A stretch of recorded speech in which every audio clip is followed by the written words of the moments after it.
नमस्कार, स्वागत छ दर्शकबिन्दुहरूलाई कार्यक्रम विशेष कुराकानीमा। म रोहन श्रेष्ठ। अब आजको यस विशेष क्षणमा हामी मुलुकको पछिल्लो समसामयिक अवस्थाको विषयमा, पछिल्लो राजनैतिक अवस्थाको विषयमा कुराकानी गर्न गइरहेका छौँ। किनभनेदेखि यति बेला नेकपाभित्र एउटा किसिमको रस्साकस्सी छ। सरकार के हुन्छ भन्ने किसिमले चाहिँ एउटा अन्योलग्रस्त स्थितिबाट हामी अगाडि बढिरहेका छौँ। यस बीचमा अबको हाम्रो राजनैतिक भविष्य के हो, राजनीतिक स्थायित्व के हो लगायतका विषयमा कुराकानी गर्नको लागि यति बेला हाम्रो स्टुडियोमा राप्रपाका नेता देवेन्द्र प्रधान आज हामीसँग हुनुहुन्छ। स्वागत छ यहाँलाई। धन्यवाद। नमस्ते। नमस्कार। यत्रो दिनको लकडाउन कसरी बित्यो? सबभन्दा पहिला त यतैबाट जाउँ। अब लकडाउन भन्ना साथै अलि बढी सतर्क हुनुपर्ने र अरू बेलामा स्वास्थ्यको आफ्नो तरिकाले ख्याल गर्नु नगर्नु भन्दा पनि यो बेला विशेष तरिकाले स्वास्थ्यलाई ख्याल गर्नुपर्ने र विशेष गरी अरूलाई पनि भिडभाड गर्नुभन्दा पनि आफ्नो नियमित आवश्यकता र अनिवार्य कार्यबाहेक अन्य कार्यलाई अलिकति चाहिँ विश्राम गर्नुपर्ने अवस्था भएको र त्यही तरिकाले नै अहिलेसम्म बितिरहेछ। एउटा कुरा नि, अब समग्र रूपमा यति बेला विश्व नै कोरोना भाइरसको कारणले गर्दाखेरि आक्रान्त बनिरहेको अवस्था छ। नेपालमा पनि पछिल्लो समय अझ काठमाडौँमा कुरा गर्ने हो भनेदेखि दिन प्रतिदिन देखिँदैछ 50-60 को हाराहारीमा चाहिँ हरेक दिन जस्तो चाहिँ आइरहेको छ। भनेर भन्दाखेरि यत्रो जनाको मृत्यु भइसक्यो। गर्नुपर्ने एउटा हो, सरकारले ध्यान दिनुपर्ने कोरोनामा हो, तर राजनीतिक खिचातानी, नेकपाभित्रकै विवाद, यो चाहिँ एउटा ठुलो जम्बो अथवा भन्नुपर्दाखेरि चाहिँ 2/3 सरकारको रूपमा सपना धेरै बाँडेको भनेर भनिरहँदाखेरि आम नेपाली जनता केही हदसम्म सन्तुष्ट, केही हदसम्म असन्तुष्ट देखिएको अवस्था छ। यदि नक्साको कुरा गर्ने हो भने धेरै हदसम्म चाहिँ सन्तुष्ट देखिएको पनि अवस्था रहेको छ। तपाईँहरूको मूल्याङ्कन चाहिँ के छ? कसरी विश्लेषण गरिरहनु भएको छ अहिलेको यो राजनीतिक परिपाटीलाई? अब जुन तपाईँले नेपालको नक्साको विषयमा जो भन्नुभयो त्यो विषयमा त स्वयं प्रधानमन्त्री होइन, त्यो कार्य भनेको को पक्ष को विपक्ष को एक भन्ने कुरा नै भएन।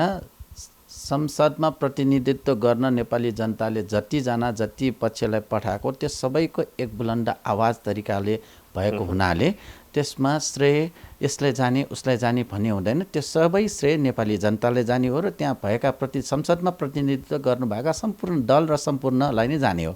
त्यसकारण त्यस विषयमा कुनै दुई मत छैन र अहिले पनि त्यो हुनुपर्छ भन्नेमा जे भयो जस्तो भयो सबैले साथ पाउनुभयो। त्यसको विषयमा राष्ट्रको स्वाधीनतामाथिको विषयको कुरा गर्दाखेरि सबै एकमत एक विचार छ, त्यसमा कुनै कुराहरू छैन। तर कुरा गरौँ के भन्दा यो तपाईँले ठ्याक्क रोहनजी नेपाल सरकार, राज्य र अहिले यो विभिन्न लकडाउनको परिस्थिति अवस्था अनुसार के म भन्न चाहन्छु भने राज्यलाई अहिले लकडाउनको राख्नेको तरिका र शैली के हो? राज्यले अहिले नेपाली जनतालाई लकडाउन भनेर भोकडाउनको अवस्था आउनु र लकडाउनको नाममा जनता सबैलाई लकडाउनमा राख्ने, आफूहरू सट्टाको लागि लुछाचोड गर्ने। अहिले नेपाली जनताले 2/3 बहुमत बुलन्द सरकार नेपाली जनताले मत दिएकै हो, त्यसमा कुनै अबमत कुनै त्यसमा उनै छैन। तर कुरा के हो भन्दा नेपालको इतिहासमा 2015 साल पछाडिको सबैभन्दा शक्तिशाली सरकारको रूपमा जुन नेपाली जनताले दियो, केही पाउला केही भन्दा जुन किसिमको सोच, जुन किसिमको यिनीहरूले आशा, जुन किसिमको चाहिँ यो गर्छु ऊ गर्छु भनेर जुन बाँडेको आशा, त तपाईँ एउटा मात्र मान्छे जसलाई कुनै दलसँग सम्बन्ध छैन, कुनै दलसँग कुनै आबद्धै छैन, त्यस्ता मान्छेलाई पनि सोद्धाखेरि पनि उसले आँखामा आँसु राखेर बोलिरहेछ। यसको मतलब भ्रष्टाचार। म तपाईँले यो पनि भन्न चाहन्छु, अस्ति मात्रै 2-3 जनाले यो केपी ओली सरकार र यसको लागि हामीले ज्यान प्राण दिएर लागेकै हो र भोट दिएकै हो, अब हामीले हात उठाइसक्यौँ भन्यो। सोही पार्टीका कार्यकर्ताहरूको आवाज नै यस्तो किसिमको मलाई त लागिसक्यो। अब जुन त्यही पार्टीभित्रका कार्यकर्ताहरूको पनि मनोरोग बढ्यो कि जस्तो लागिरहेछ। कारण के हो भन्दाखेरि यो कार्यशैलीपट्टि। र त्यो मात्र नभऊ, अहिले सरकारलाई के चिजले अड्केको थियो र के चिजले चाहिँ गर्न नसकेको, तर आखिर के रहेछ भन्दा जुन 2/3 आश बाँडेर जुन किसिमको नेपाली जनतालाई सपना बाँडेर पुगेर राज्य सत्ता सञ्चालन गर्नेको ठाउँमा जुन पुग्यो, सत्ता सञ्चालन गर्ने केन्द्र पुगेपछि उहाँहरूलाई कुन किसिमको रटन्डो जस्तो रोग लाग्यो म भन्न सक्दिनँ। उहाँ अहिले वास्तविकता भन्दा, आवश्यकता भन्दा, चाहिने चिज भन्दा पनि सरकारको कार्यशैलीको, उहाँकै पार्टीका शीर्षस्थ नेताहरूको लच्छाचुर बाँडीचुर त्यो अहिलेका आवश्यकता हो होइन, या भन्दा पनि उहाँहरूको कार्यको अकर्मण्यताले यो कुराहरू बिचमा विवाद बिचमा विभिन्न किसिमका कुराहरू आइरहेको थियो के योभन्दा पहिला पनि दुई मतलब चाहिँ अध्यक्षदेखि लिएर विभिन्न किसिमका कुराहरू आयो म त्यतातिर जान चाहन्न तर मैले मात्र भन्न खोजेको के भन्दा नेपाली जनता अहिले चाहिँ कोरोनामय भइरहेको अवस्थामा तपाईँलाई याद दिलाउँ म 2072 सालको भूकम्प पछाडि मात्र नेपालमा संविधानको प्रक्रिया अगाडि बढेको र संविधान आउँदाखेरि मेरो भनाइ के हो भने भूकम्प आए पछाडि जसरी जापानले चाहिँ विनाशलाई पनि विकासमा परिणत गर्ने एउटा सुवर्ण अवसरको रूपमा लियो त्यस्तै नेपालमा 72 सालको भूकम्प पछाडि नेपालमा संविधान बन्नलाई दल प्रतिपक्ष सबै एकमत भएर लिए जस्तै यो कोरोनाको समयमा पनि राज्य सञ्चालन र राज्यलाई प्रतिपक्ष के पक्ष भन्ने सबैले त चाह्यो भने त सहयोग गर्छ भन्ने कुरा त तपाईँले भर्खरै प्रश्न गर्नुभएको नेपालको नक्साको विषयमा पनि आयो तर उहाँले प्रतिपक्षको आवश्यकता भन्दा पनि जनताको विषय हेर्नुहोस् के कारणले गर्दाखेरि यस्तो अहमता बढ्यो घमण्डी बढ्यो हामीले जे गरे पनि हुन्छ जस्तो गरे पनि हुन्छ नेपाली जनता त चुप्पै लाग्ने रहेछ नेपाली जनतालाई लकडाउन गर्दै पुग्छ नेपाली जनतालाई त हामीले जे गरेर हुन्छ भन्ने कुराको अकर्मण्यताको पराकाष्ठ जब बढ्दै गयो भने गर्दै नगरेको भनेर भन्न सक्ने ठाउँ त छैन नि हैन तपाईँ टोकेर मात्र भन्नुहोस् न के चाहिँ गर्यो अहिलेको अवस्था 2.5 वर्षको अन्तरालमा नेपाली जनतालाई अहिलेसम्म लकडाउनमा अहिले कुनै पनि देशमा जनताले अन्य देशको म तुलना गर्न चाहन्छु राहत प्याकेजलाई जुन सरकारले गठन गरेको नियमित प्रक्रिया र नियमितता भयो भने तपाईँले सुन्नु भएको छ म सुन्दैछु स्थानीय सरकारले केन्द्र सरकारले सहयोग गरेन प्रदेश सरकारले केन्द्र सरकारको सहयोग गरेको मतलब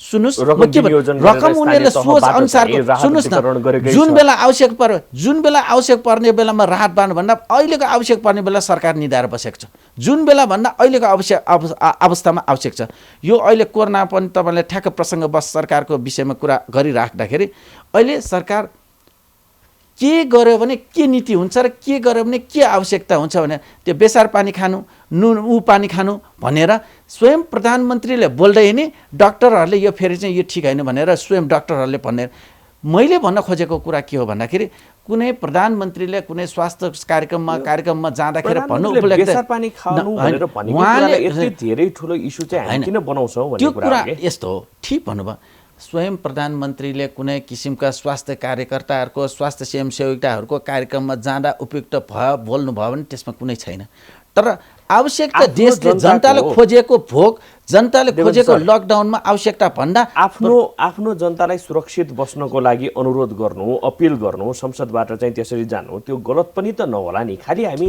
नेगेटिभ तरिकाबाट मात्र त्यो यस्तो हो भन्ने कुरा उहाँ प्रधानमन्त्रीले नभन्दाखेरि पनि नेपाली जनता त्यति कमजोर हैन कि नेपाली जनता त्यो विषयमा बुझ्दो छ नुन चिनी पानीको एडभर्टाइज नेपाल टेलिभिजनदेखि लिएर सञ्चार माध्यमबाट विभिन्न तरिकामा आएको छैन र नुन चिनी पानीदेखि लिएर के को लागि भन्ने कुरा त थाहा छ नि तर स्वयं प्रधानमन्त्री जस्तो जिम्मेवार तहमा बसेकोले त्यो त्यति बेलाको लागि अनावश्यक त्योभन्दा राज्यलाई सङ्कट परेको राज्यलाई कोरोनामय भएको अवस्थामा जनतालाई सुविधा बढाउन तर त्यो भने पछाडि उहाँले जनताले यो किसिमको हामीले सुविधाको प्याकेज दियौँ यो किसिमको हामीले सुविधा दियौँ भन्न खोजेको भए ठिक छ अहिले ठिक तपाईँले भनिहाल्नु भएको समयलाई नेपालीहरू ल्याएका छैनन् कि विदेशबाट आफ्नो गच्छी अनुसार हामीले जति सक्छौं त्यति चाहिँ गच्छे भन्दा पनि एउटा कुरा के भने सबैभन्दा अहिलेको चाहिँ लकडाउनले गर्दा अरु त कुरा छोडौँ नेपाल प्रहरी ट्राफिक प्रहरी स्वयं नेपाली सेनाहरू नै ह्याङ गरेर झुन्डिएर विभिन्न किसिमको तरिकाले चाहिँ मृत्युको जुन चाहिँ कारणहरू देखा परिरहेछ राज्यलाई सञ्चालन गर्दा सुरक्षा निकाय भनेको राज्यको संयन्त्र हो नि त्यो तरिकामा त जुन लकडाउनको पिरियडमा मैले भन्न खोजेको के हो भन्दा 35-36 जना मान्छे मृत्यु भन्दा अकालमा मान्छे मृत्युको संख्या चाहिँ बढी भयो राज्यले त्यतापट्टि बरु चाहिँ विशेष ध्यान दिनुपर्ने आवश्यकता छ 35-36 जना मर्नु राम्रो भन्नु खोजे हैन फेरि यसलाई नेगेटिभ लकडाउनको कारणले भन्दा लकडाउनलाई व्यवस्थित मर्यादित र आवश्यकता चिजलाई सरकारले ध्यान पुर्याउन नसकेको कारणले बेफाकमा अन्य मान्छेहरूको बढी भन्दा बढी मृत्युको दर भइरहेछ अझ त्यो मात्र हो र मान्छेहरू अहिले विभिन्न किसिमका यो अहिले जुन आफ्नो स्वास्थ्यलाई चाहिँ विभिन्न किसिमका रोगहरू ग्रसित भइरहेको छ तपाईलाई म यो पनि भनौँ सरकारले अहिलेको अवस्थामा चाहिँ गर्नुपर्ने काम सत्ताको लुच्छाचुरको आफै अड्किरहेको प्रतिपक्षसँग पनि तालमेल गरेर एक किसिमको सरकार सञ्चालन र राज्य सञ्चालन गर्ने प्रकृति चाहिँ जनतालाई चाहिँ उदासीनता अवस्था देखेको स्वयं कोरोनाको विषयमा पनि कोरोनालाई सचेत तुल्याउने मात्र होइन, सुझाव तुल्याउने मात्र होइन, आवश्यकता अनुसार राहतदेखि लिएर अवस्थालाई तुल्याउने। तपाईँले अहिले भर्खर भन्नुभयो देशलाई जुन चाहिँ विदेशबाट यात्रुहरू ल्याउनुहोस्, जुन विषयमा नेपालमा कोरोनाको कारणले विभिन्न नाकाहरूदेखि लिएर यसलाई चाहिँ कोरोना लाग्यो भन्ने किसिमका कुराहरू आउँदा 1 महिना अगाडिदेखि नै यसलाई अलिकति व्यवस्थित गर्न सकेको भए त्यो किसिमको आवाज, त्यो किसिमको अवस्था र त्यो किसिमको यो जस्तो कोरोनाको भयावह स्थिति हुने थिएन जस्तो लाग्छ। र अर्को मैले भन्न खोजेको के हो भन्दाखेरि अस्पतालहरूको अवस्था, विभिन्न सामग्रीहरूमा भ्रष्टाचारको अवस्था, त्यसकारण यो कुराले गर्दाखेरि अलिकति यस विषयमा राज्यको सञ्चालन, राज्यको विभिन्न किसिमका अवस्थाहरू र गर्नुपर्ने एकतिर ध्यान एकातिर तर अर्कोतिर चाहिँ जुन किसिमको गइरहेको कारणले गर्दाखेरि यो जस्तो दुःख लाग्दो कुरा, यो जस्तो अब के हो त जसरी चाहिँ अब एक हिसाबले चाहिँ यो नेकपा भित्रकै एउटा चाहिँ विवादहरू भइरहेको छ, त्यस्तै गरेर चाहिँ अब प्रधानमन्त्रीकै राजीनामा माग्ने, त्यस्तै गरेर चाहिँ नेकपाबाट पनि पदबाट पनि दुईटै पदबाट चाहिँ राजीनामा दिनुपर्ने कुराहरू अगाडि आइरहेको छ भन्दाखेरि सिस्टमै चेन्ज हुने पो खतरा बढेको हो कि भन्ने किसिमको पनि एउटा बुझाइ छ। अब नेपाली राजनीति कतातिर जान्छ? सही तपाईँले के कुरा गर्नुभयो भने अहिलेको अवस्था भनेको वास्तविक नेपाली जनताले 2062-63 पनि सालमा पनि नेपाली जनताले नै मत दिएर यो गणतन्त्र आएको, त्यसमा कुनै दुई मत छैन। नेपाली जनता कुनै पार्टीको दास, कुनै पार्टीको ऊ होइन। जनताले चाहे भने जे गर्न सक्छ भन्ने कुराको उदाहरण जुन विभिन्न देश पहिला पनि विदेशमा जस्तो ब्रिटिसदेखि लिएर विभिन्न देशमा पनि जनतालाई राजतन्त्र फाल्यो, आखिर 16-17 वर्ष पछाडि राजतन्त्र नै ल्याएर राखेको, राज संस्था ल्याएको पनि अवस्था छ। तर अहिले मेरो भनाइ चाहिँ के भन्दाखेरि तपाईँलाई जुन मौका, जुन अवसर दिँदा त्यो प्रयोग गर्न सकिएन भने त्यस पछाडि के हुन्छ भन्दाखेरि त्यो जे हुनुपर्ने त त्यही हुन्छ। नेपाली जनताले चाहेको अवस्था अनुसारमा अहिले वास्तविक जनताहरू एउटा दुःख लाग्दो कुरा के हो भन्दाखेरि अहिलेको सरकार, यो सरकार ठिक छ भनेर बिचरा 20-50 जना मान्छेहरूलाई ब्यानर दिएर प्रधानमन्त्रीको फोटोदेखि लिएर देखाउन थालेछ के। मलाई त के दुःख लाग्छ भने सामान्य प्रधानमन्त्रीज्यूप्रतिको नेपाली जनताको आस्था के त्यति मात्र हो र? सामान्य प्रधानमन्त्रीज्यूलाई चाहिँ बाटोमा 2-4 जना 20-50 जना मान्छे उठाएर यो नेपाल सरकार, यो केपी ओली सरकार ठिक छ भन्दा ठिक लाग्ने हो र? त्यो भन्नको मतलब त्यसबाहेक अन्य सबै चाहिँ बेखुसी जस्तो देखियो। सरकारले बरु त्यो गर्नु झन् आवश्यकतै थिएन। केपी ओलीको सरकार ठिक छ भनेर बरु चुप लागेर जुन तरिका उहाँले राज्य सञ्चालनका प्रक्रियाहरू अगाडि र राज्यलाई अझ चुस्त दुरुस्त र जस्तो भ्रष्टाचारका कुराहरू, जस्तो तपाईँले थाहा नै पाल्नुभयो, स्वास्थ्यको सामग्रीदेखि लिएर विभिन्न किसिमका भ्रष्टाचारका कुराहरू उहाँ मैले भन्न चाहन्छु के भन्दाखेरि सत्ता सञ्चालनलाई बुलन्द आवाजका यो अवसर प्रयोग गर्नु भने इतिहासमा केपी ओलीको नामाकरण भनेको अहिले विभिन्न पहिलाका इतिहासका नेताहरू भन्दा पनि अझ उदाहरणीय तरिकामा अगाडि बढ्न ठाउँलाई अवसरलाई मौकालाई उहाँले प्रयोग गर्नमा जुन किसिमको गाह्रो परेको अवस्था म देख्छु। र अर्को कुरा के भन्न चाहन्छु भन्दाखेरि तपाईँले भन्नुभएको कुरालाई पनि म के भन्न चाहन्छु, नेपाली जनताले अहिले यो 205बाट 330, 330बाट झन्डै 601 र 601बाट जुन चाहिँ अहिले सरकार, प्रदेश सरकार, विभिन्न सरकार, स्थानीय सरकारदेखि लिएर थाम्नै नसक्ने जुन भन। अनि के थाहा छ भने छातीमा हात राखेर नेपाली जनताले 1 राजा ठिक कि 1200 राजा ठिक, त्यति बेलाको अवस्थाको जुन कुरा गर्दा तपाईँलाई म यो के भन्न चाहन्छु भने त्यति बेला 2-4 जना 1-2 जना मान्छे मृत्यु भयो भने पनि धेरै ठुलो भयो हो। 1 राजा ठिक कि 1200 राजा ठिक भन्दाखेरि नि अहिले जसरी स्थानीय तहले चाहिँ भूमिका खेलेको छ नि आफ्नो नागरिकलाई बचाउनको लागि, त्यो त फेरि यो संघीयताकै देन पनि त हो नि। तपाईँलाई म के भन्न चाहन्छु भन्दा स्थानीय सरकारको विषयमा हाम्रो कुनै किसिमको दुमत छैन। यो कुरा तपाईँलाई प्रष्ट हुनु जरुर छ। तपाईँ लगायत नेपाली जनताले यो कुरामा हाम्रो भनाइ, हाम्रो विचारै त्यही हो। स्थानीय सरकारलाई अझ बलियो अधिकार दिएछौँ त्यसमा पनि हाम्रो ठिक हो।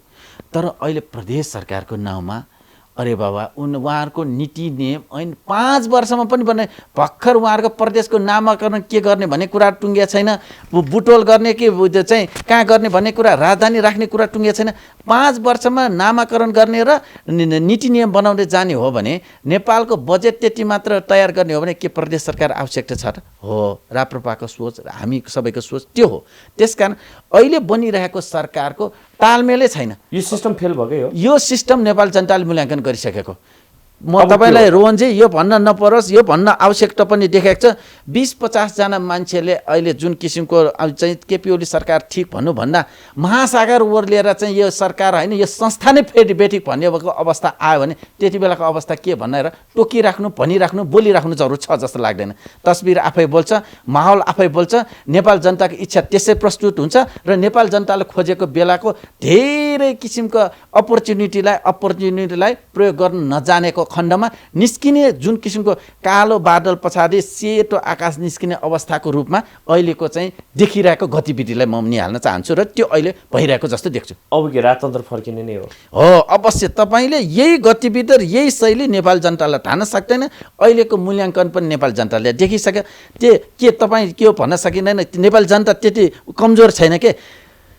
250 वर्षको जुन राज संस्थालाई फालेको नेपाली जनता हो भने यो 14-15-16 वर्षको चाहिँ राज गणतन्त्र फाल्न सक्दैन। गणतन्त्रको फेरि फर्केर आउँदैन भनिन्छ नि। नजिर छ, उदाहरण छ, भएको छ। जनताले कसैलाई मैले अघि भनिसकेँ, जनता सबैभन्दा बुद्धिमत्तापूर्वक निर्णय गर्छ र जनताले सोचिसकेको र जनताले अब अगाडि बढाउने क्रम बढिसकेको छ र धैर्य भनेको धैर्यको पनि सीमा हुन्छ।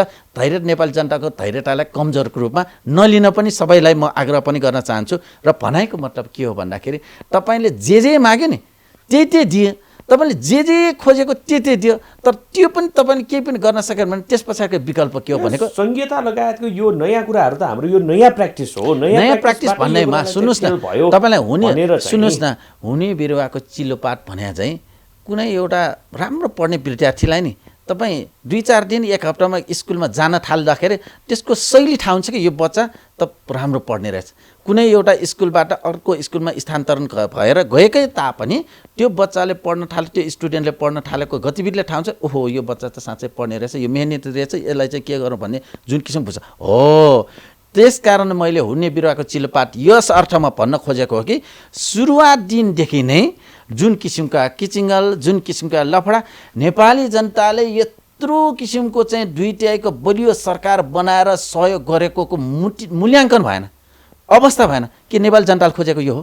के नेपाली जनता यसैको लागि दिएको हो? यसको राजतन्त्र पनि खोज्दैन नि त। नेपाली जनताले राजतन्त्र खोल्दैन नि। यही अवस्था भयो भने विकल्प भनेको के हो? तपाईँले विकल्प भनेको राज संस्था भन्न अब यो स्थिति अगाडि भने राज संस्था भन्न अरू अब उपाय नै छ। राजतन्त्रलाई पनि हेरेकै हो। अब त कतिसम्म पनि भनिन्छ भने पूर्व राजा आफैले पनि राजतन्त्र माया मारिसकेको अवस्था छ। अझ त्यसमाथि पनि राप्रपालाई त हेर्न पनि चाहदैन, सुन्न पनि चाहदैन, बोल्न पनि चाहदैन। सुन्नु न, एउटा कुरा के म तपाईँलाई के भन्न चाहन्छु भने राज संस्था भनेको कुनै पार्टी कुनैको लागि मात्र, राज संस्था भनेको अभिभावक, नेपाली जनताको अभिभावक। अहिले तपाईँ प्रत्येक एउटा चाहिँ 70 वर्ष कटेका हाम्रा बुवा आमादेखि लिएर बाजे बजेहरूको भनाइलाई सुन्दाखेरि पनि उहाँहरू एक्लै बसेर आँखामा आँसु राखेर रोइरहेको मैले खुद देखेको छु, मैले भेटेको छु।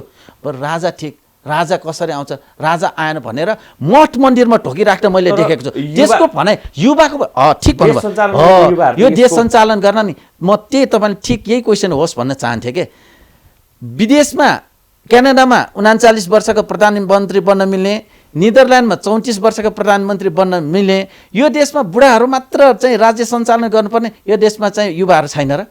यो देशमा युवाहरू प्रयोग कुन बेला गरिन्छ भने सडक आन्दोलनदेखि लिएर विभिन्न हो। त्यसकारण मेरो भनाइ चाहिँ के भने युवाहरूलाई अग्रपङ्क्तिमा उठाएर युवाहरूबाट सशक्त आवाजका साथ देशको माहौल परिवर्तन र अब समय अनुकूलको आवश्यकता साथ राज्य सञ्चालनको मात्र होइन राज संस्थाको लागि पनि युवाहरूको आवश्यकता पनि त्यति नै छ। र अहिलेको युवाहरूलाई त विश्वास छैन नि त। फेरि किन विश्वास छैन?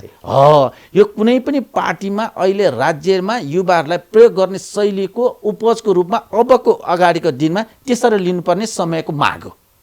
समयले अहिले युवा पनि खोजेको हो र त्यो समयले अहिले जुन यो भ्रष्टाचारदेखि लिएर विभिन्न पक्षले कारणले गरेर कोभिड-19 को यत्रो असरका बीचमा सरकारले यो गरेन त्यो गरेन भनिरहँदाखेरि राप्रपाको भूमिका चाहिँ के रह्यो त? हो, तपाईँले ठिक प्रश्न गर्नुभयो। राप्रपाले अहिलेको अवस्थामा यहाँ कुरा के हो भन्दाखेरि अहिले मास्क लगाएर बाटोमा आन्दोलन गर्ने समय पनि होइन।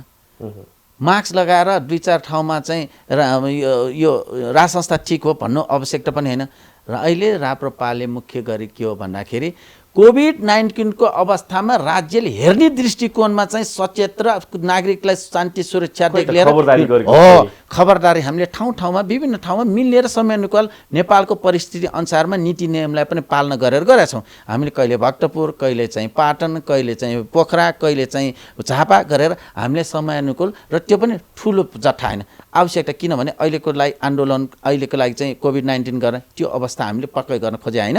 र राज्य सञ्चालन र सचेत गर्ने ठाउँ ठाउँमा हामीले विभिन्न रूपेन्देहीदेखि विभिन्न ठाउँमा हामी राज्य सञ्चालन हामीले सतर्क गरेका छौँ। तर यो सरकार यो राज्य अहिले यस्तो तरिकाले चाहिँ अगाडि बढेको छ कि मलाई लाग्दैछ कि नेपाली जनताले खोजेको भन्दा पनि मैले चाहिँ रोजेको यो हो भनेर अग्रपङ्क्तिमा घोडाको रोज बेजोड बेमौसम बिना आवश्यक रेस घोडा एक्लै दौडेको जस्तो तरिकाले गरिरहेछ।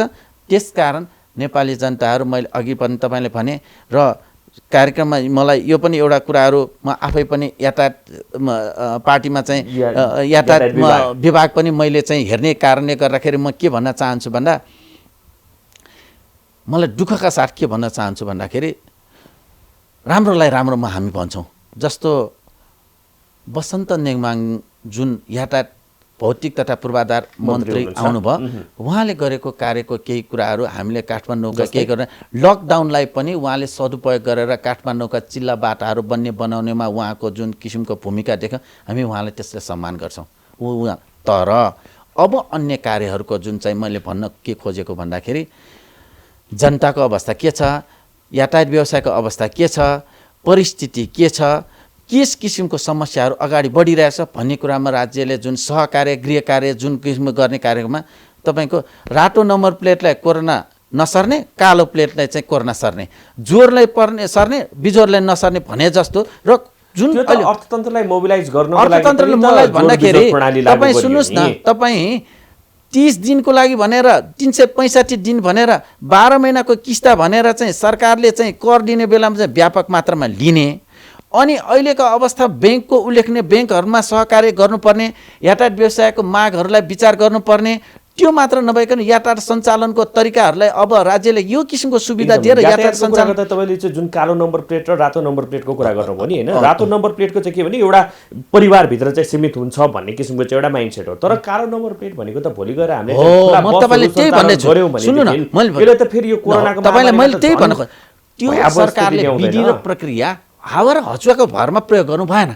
त्यसको पब्लिक सबैको सल्लाह अनुसारमा जोर चलाउँदा कि बिजोर चलाउँदा फरक, नम्बर प्लेटको फरकको कुरा मात्र कुरा छैन।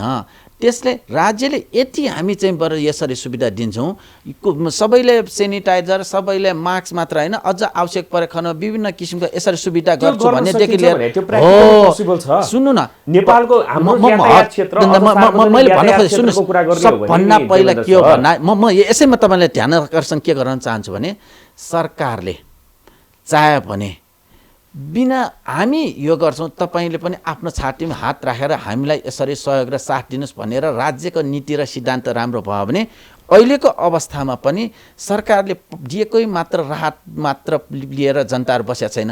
विभिन्न किसिमका मनकारी मान्छेहरूले आएर पनि आफ्नो आफ्नो ठाउँबाट सहयोग गरेकै छ। तर मेरो भनाइ के भने यदि राज्यको नीति र राज्यको कार्यविधिको प्रक्रिया ठिक छ भने जनताले त्यसलाई साथ दिन तयार छ कि जनता आफै मास्क लिएर जाने कुरा होस्, ठिक छैन। अडिबन लागू जुन गरेको छ सरकारले त्यो गलत हो। अहिलेको अवस्था जुन रातो प्लेट र कालो प्लेटको जुन कुराहरू गरे, कालो प्लेटलाई हापाजाडले चलाउन दिनु त्यो ठिक हो। राज्यले कालो प्लेटलाई पनि त्यसलाई प्रक्रियागत रूपमा मिलाएर चलाउने तरिकाको विषयमा सल्लाह र सुझाव नलिकन चलाउनु त्यो गलत कुरा। मेरो भनाइ चाहिँ के भने रातो प्लेटलाई जसरी चलाउने दिए जस्तै कालो प्लेटको पनि त त्यसमा जोर बिजोर होला नि त। त्यसो भए त्यसबाहेक ठिक छ जोर बिजोरको मात्र सवाल छैन। अहिले सुन्नुहोस् न, अहिले जुन मजदुरहरूको बसहरू हामीले अवस्थामा यातायात सेक्टरदेखि लिएर विभिन्न किसिमका त्यो मात्र भन्न खोजेन, सबै किसिमको राज्यले सञ्चालनको कार्यविधिलाई अहिले तपाईँलाई के भनौँ भन्दा नेपालमा सलह किरा आएको छैन। मैले एउटा पत्रिकामा चाहिँ के पढेँ भन्दाखेरि सलह किरा नेपालमा भित्र्याउँदा नभित्र्याउँदै कृषि मन्त्रालय यस्तो एउटा प्रतिवेदन पास गरेर कि सरकारले दिएको ठाउँमा उनीहरूले नेपालमा सलह क्रिया भित्रिँदैन भनेर प्रतिवेदन दिएर त्यसको पाउने सट्टा भत्ता जुन किसिमको पनि सिधाइसके के। अनि जब प्रतिवेदन पुऱ्याइसके पछाडि नेपालमा सलह क्रिया त आयो नि। भन्न खोजेको के हो भने कुनै पनि काम गर्दाखेरि त्यसलाई सोच्ने ढङ्ग र आवश्यकता परिमार्जन गरेर नगरिकन हावा र हसुवाको भरमा। देवेन सर, ल अहिलेको मानिलिउँ यातायात क्षेत्रमा समस्या छ होइन, किनभने लाखौँ मजदुरहरू चाहिँ हजारौँ मजदुरहरू चाहिँ अहिले बेरोजगार भएर बसिरहेको अवस्था छ। ट्याक्सी व्यवसायहरूले ट्याक्सी चलाउनु पाउनु पर्यो भन्ने माग छ भनेदेखि अर्कोतिर सार्वजनिक यातायात ठुला सार्वजनिक यातायात चलाउनु पर्यो भन्ने माग छ। अब यो बिचको पोइन्टबाट जाँदाखेरि नि हामीले चलाउने कि नचलाउने, चलाउने हो भने कसरी चलाउने, सिस्टममा मिलाएर कसरी चलाउने। सुन्नुहोस् न, म त्यो यातायातमा पनि अहिले नि सरकारको अहिले कर लिन यातायात कार्यालय खुला, लाइसेन्सको अहिले कार्यालयमा चाहिँ नयाँ दर्ता बन्द। त्यो बन्द गर्दाखेरि त्यसको यही हो तरिकाले खुला गर्ने भन्ने कुरामा सोच छैन। मेरो भनाइको मतलबै के हो भन्दाखेरि राज्यले सञ्चालन कार्यविधि गर्दा हावा र हचुवाको भरमा होइन, आवश्यकता र यथार्थलाई विचार गरेर गर्नु र गराउनु पर्यो भन्ने नै हाम्रो भनाइ हो। त्यसकारण मैले तपाईँलाई के भन्न खोजेको भन्दाखेरि अहिले जुन चाहिँ कालो प्लेटकोलाई मात्र राज्यले नाकामा टाइट गर्ने, राज्यले नाकामा टाइट गर्ने भन्ने कुरामा कुनै किसिमको समस्या छैन। तर मैले आज एउटा पनि मैले न्युज के पढेको थिएँ भन्दा यो ठाउँबाट अर्को ठाउँमा जाँदा 400 कि 500 रुपियाँ दस्तुर तिरेर मात्र चाहिँ पास बनाउनु र जुन पर्ने चाहिँ जुन मैले पत्रिका जुन तपाईँकै अनलाइन मिडियाहरूमा देख्दा कि त्यो ठिक हो। एक ठाउँको मान्छे एक ठाउँमा जानलाई चाहिँ 400-500 को चाहिँ दस्तुर तिरेर जानुपर्ने के त्यो राज्यको नेट हो? त्यसले के जनाउँछ भने राज्यको यसभित्रको नेट गलत छ भन्ने कुरा प्रश्न भयो। त्यो व्यक्तिलाई सुविधा राज्यको नियत मात्रै होइन नि, त्यो त सुविधा भित्री रूपमा कसैले चाहिँ आफ्नो स्वार्थको लागि गरिरहेको छ भने त्यसमा राज्यले जिम्मा त राज्यले दिनुपर्ने नाकामा टाइट गर्ने कुरामा कुनै प्रश्नै छैन। त्यो एकदम टाइट गर्ने कुरामा ठिक हो। अझ त्यो नाकामा टाइट गर्नेमा जुन अहिलेको अवस्था अनुसार विभिन्न किसिमका चाहिँ औषधि उपकरण सहितको चाहिँ प्रयोग सिस्टममा ल्याउनुपर्छ, त्यो पनि ठिक हो। तर प्रयोग गर्ने ठाउँमा आवश्यकता पर्ने ठाउँमा नगरिकन विशेष व्यवस्था भनेको के हो? विशेष व्यवस्था भनेको तरिका के हो? त्यो एक दिनले मात्र टर्ने हो, एक दिनले मात्र गर्ने हो। यस्तो चिजमा सरकार संवेदनशील नभइकन वास्तविकतालाई छोडेर हावा र हचुवाको भरमा कार्य गर्ने चाहिँ गलत भन्न खोजेको हो। र अर्को कुरा मैले के भन्न खोजेको भन्दाखेरि अहिले सरकारको ध्यान कता छ भन्ने कुरा भन्नै नसक्ने, न जनताले खुसी, न प्रतिपक्ष खुसी, न आफ्नो स्वयं दलका शीर्षस्थ र आफ्नै पार्टी खुसी, न उहाँका कार्यकर्ता खुसी भनेपछि सरकारको ध्यान, सरकारको कार्यशैलीको रवैयाको कसलाई खुसी? जनताको लागि सरकारको नेकपा फेल भएको यसलाई कसरी हेर्ने? सरकार फेल भएको होइन। अब अहिलेको लागि हामीले कोही जनताले चाहिँ केपी ओलीलाई चाहिँ राजीनामा दिए भनेर त अगाडि जनताले त अगाडि जुन चाहिँ त्यसो अग्रपङ्क्तिमा त गर्न खोजेको होइन नि। तर कुरा के हो भनेर भन्दाखेरि उहाँले आफ्नै पार्टी, आफ्नै शीर्षस्थ नेता र आफ्नै पार्टीभित्र नै खुसी र सन्तुलन कायम गर्न के सन्तुष्ट दिन सकेन भने प्रतिपक्ष र जनतालाई हेर्ने र गर्ने समय चाहिँ के हो? त्यो त्यसकारण के हो भन्दाखेरि पूर्ण रूपमा असफलको चरित्रार्थता भइसकेको छ। उहाँलाई विदेशी छिमेकी राष्ट्रले चाहिँ यो गर्यो ऊ गर्यो, सरकारको मलाई सञ्चालन गर्नमा चाहिँ सरकार सञ्चालनमा घाटा यस्तो गर्यो उस्तो गर्यो भने, अनि फेरि अर्को छिमेक देशको जुन चाहिँ राजदूतलाई चाहिँ भित्राएर यो गरेर जुन द्वय छ नेपालको सरकारमा विदेश नीतिमा हस्तक्षेप नगरिकन स्वच्छ र इमान्दारीको लागि दिएको यो दुईटै सरकार होइन। यो र उलाई भन्दा पहिला आफू स्ट्यान्डमा बस्ने, अर्कालाई दोष लाउने विकल्प के त? विकल्प परिवर्तन हुँदै नहुने हो त? परिवर्तन जनताले यो अवस्थालाई मूल्याङ्कन गरेर अबको अवस्था भनेको जनताले खोजेको भन्दा संस्था यो सरकार फेल भइसकेको छ। यो सरकार अबको अगाडि यस्तै तरिकाले जाने हो भने नेपाली जनता दुःख सिवाय केही छैन भनेर अब जनता बाटोमा उभिनु र यो सडकमा मात्र होइन यो संस्थाप्रति नै एक किसिमको खोट लाग्नेको अवस्था अगाडि बढिसक्यो। उसो त विगतको संस्थाले पनि के दियो, त्यही विगतको संस्था पनि त फेल भएकै कारणले गर्दाखेरि जनताको आधुनिकता र जनताको परिवर्तनमा कसैले पनि रोकेर छेकेर अगाडि बढेको होइन। जनता अहिले नेपाली जनताले धेरै पटक धेरै सोचेर बुद्धि तरिका र बुद्धिमत्ता तरिकाले नै अगाडि बढेर दिएको यो सरकार हो। यो सरकारको पनि असफल भने पछाडि आउने उपाय भनेको के हो? तपाईँले त्यस कारण पनि मैले के भन्न सकिन्छ भन्दा जुन एउटा विद्यार्थी फर्स्ट बोयले राम्रो पढ्छ भन्ने तरिकाले गर्न खोज्दा फेल भयो भने र त्यो फेल भयो भनेको बरु त्यसको सट्टामा विकल्प भनेको त्योभन्दा त बरु पहिले ठिक हो। रोइराख्नु भन्दा गाइरहनु परिवर्तन अबको यही तरिकाले हो भने अब यो कोरोनाको पिरियडमा धेरै कुराहरू उल्लेखनीय तरिकाले यो बोल्नु आवश्यक छैन। तर जनता सबभन्दा सचेत नागरिक भएको नाताले जनताले आफै मूल्याङ्कन गरिसकेको छ, जनतालाई अवस्था बुझिसकेको छ। यो कोरोनामय पछाडि र कोरोनाले पनि यही तरिकाले गयो भने त यही बेलामा पनि जनता उत्रिन केही ऊ छैन। तर यसलाई व्यवस्थित गर्नु अब अलिकति धेरै पछाडि चाहिँ जनताले मूल्याङ्कन गरिसकेको सम्भव त यही हो। सबै कुरा चाहिँ जनतालाई लगेर छोडिदिने कारणले गर्दाखेरि पनि राप्रपा पछि परेको हो। जनताले मैले तपाईँलाई पटक पहिलाको कार्यक्रममा पनि मैले बोलेको छु, जनता सबैभन्दा बुद्धिमान तरिकाले गरेको र मैले आफूले गरेको मात्र ठिक अरूले गरेको बेठिक भनेको छैन। जनताले गरेको मूल्याङ्कन र हैसियतलाई त्यही सबभन्दा ठिक भनेको छु र राप्रपालाई जनताले कुनै बेलामा राम्रो तरिकाले अगाडि बढाएको पनि हो र हामी भित्रकै र हाम्रा कोही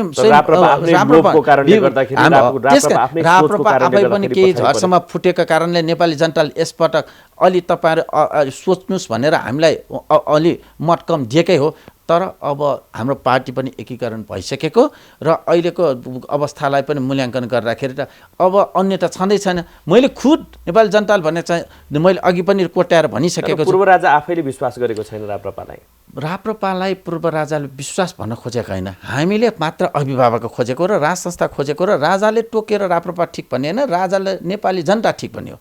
त्यसकारण हाम्रो आफ्नो आस्था हो, हाम्रो आफ्नो विचार हो।